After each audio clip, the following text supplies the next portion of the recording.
जय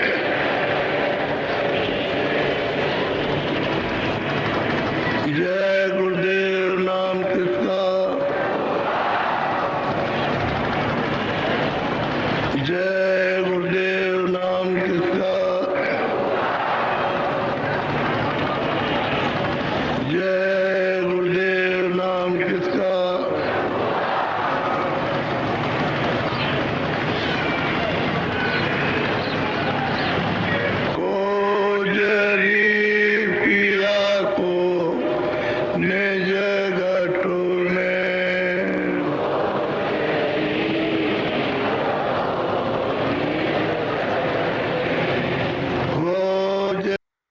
ऊंचा से ऊंचा और पवित्र लाभ लेना चाहिए।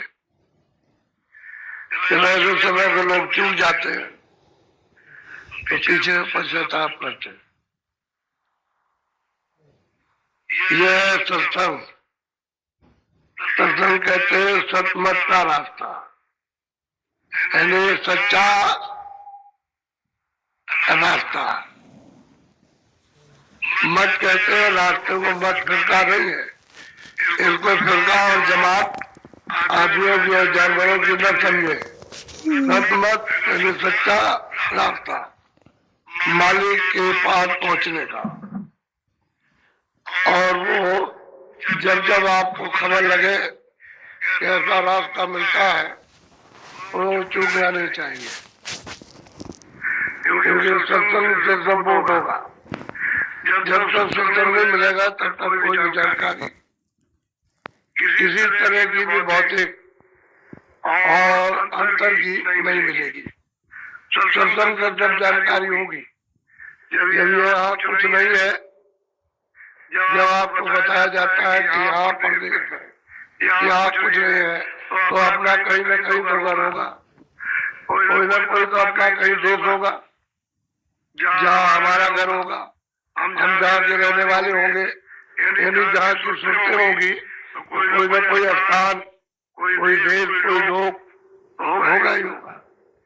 ये तो जानना चाहिए कि जब ये परदेश है, ये भी मित्रों की परदेश है, और अन्य लोग जो स्वर्ग में कुंड है की रचना वो भी परदेश है, और सुखों को भी परदेश है, और ऊपर कारण लोगों को भी परदेश।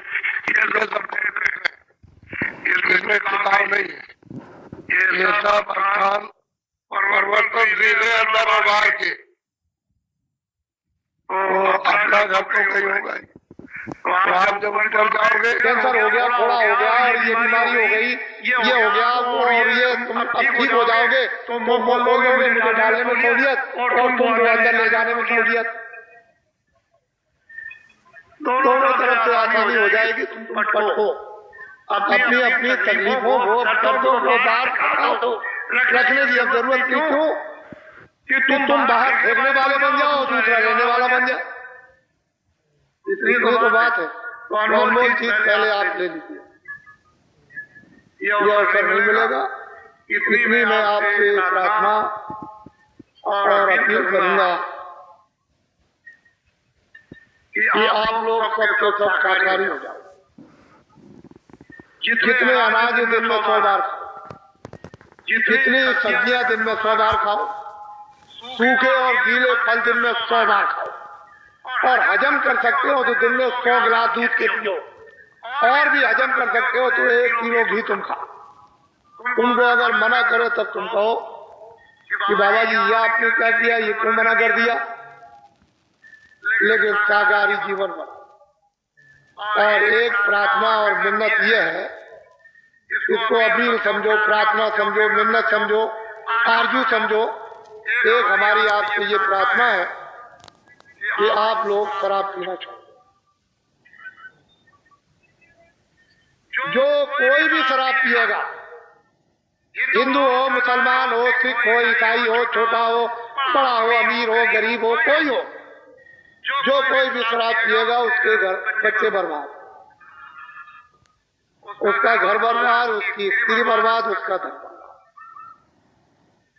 जो कोई भी शराब पिएगा वो बच्चों को मारेगा, स्त्री को मारेगा, माँ बाप को मारेगा, भाइयों को मारेगा, अड़ोस पड़ोस को, और गाली गलौज दे। जो कोई भी शराब पिएगा, झूठ बोलेगा, धोखा देगा, बेईमानी करेगा और वादा खिलाफी करेगा, जो कोई भी शराब पिएगा वो चोरी करेगा और डकैती करेगा और कत्ल करेगा और कत्ल करेगा। आपके पड़ोस में कोई भी शराब पीता हो तो अगर उसके बच्चे और स्त्री दुखी ना होते हो तो मुझे बता, सुख में रहते हो तो मुझे बता दीजिए। आपसे मेरी प्रार्थना है, इसको छोड़ दो। ये आपके न हित में है, न शरीर के हित में, न परिवार के हित में, न बच्चों के हित में है, न आत्मा के हित में, न लोक के हित में, न आपकी कीर्ति के हित में, न परलोक के हित में, किसी तरह का आपके हित में है ही। इसको आप छोड़ दो। ये मेरी अपील है, मैं कोई जो जुल्म जोड़ तो कर नहीं सकता, क्योंकि मुझे भी कहने का अधिकार है, ये बुरा ही अच्छा।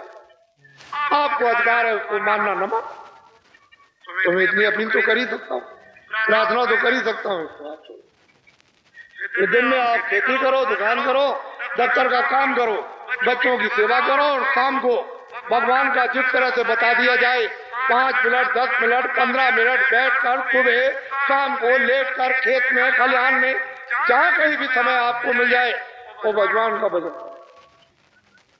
अगर तकलीफ में चली जाए तो मुझसे कहना,